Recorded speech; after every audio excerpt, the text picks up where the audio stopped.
this is how it basically becomes a chain. It has to be like this. It has to be coherent. You cannot talk about the beginning and then jump to the end. The character, there has to be a build-up. Now remember in the last class I had talked about Freytag's pyramid, right?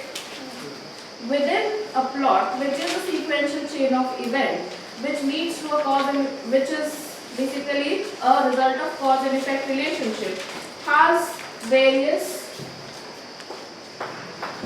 elements of the Freytag's pyramid. Write down what were the Freytag's. What does it contain?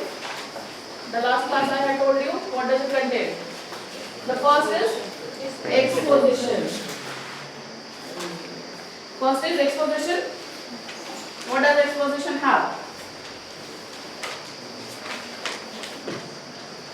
When a story begins, what does the writer, director, narrator do?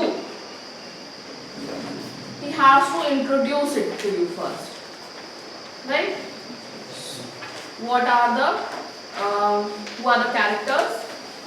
What is the setting? Where is it taking place? Who is whose sister, brother, mother, father? All of them are introduced. That is exposition. The second one, rising action. What does rising action mean? Rising action is those events which lead to the climax. When the story develops, when the suspense starts to build up, suspense, thrill, mystery, anything, that is there. So when the suspense, the thrill, the story leads up to the climax, that is called as the rising action. Any book's most important part is the climax. If you don't have a proper climax, which is, let's say,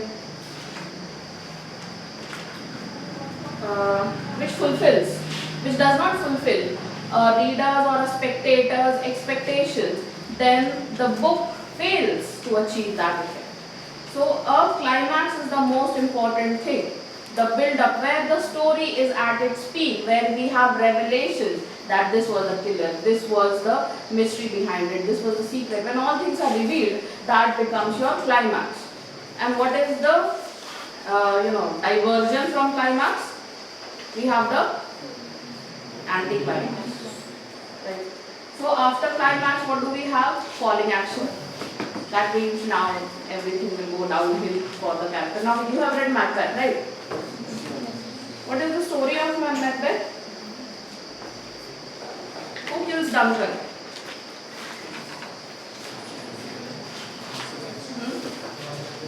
Who kills Duncan? Lady Macbeth. So you will see first it is introduced, then the plot is hatched. When the plot is hatched to kill Duncan, that is the rising action. When Duncan is killed, that is the climax. Falling action is when Lady Macbeth descends to madness, starts washing her hands and everything, right? And then there is resolution.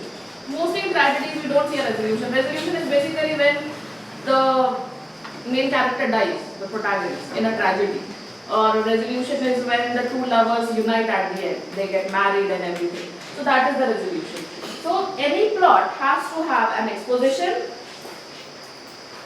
rising action, climax, falling action and resolution. Fine?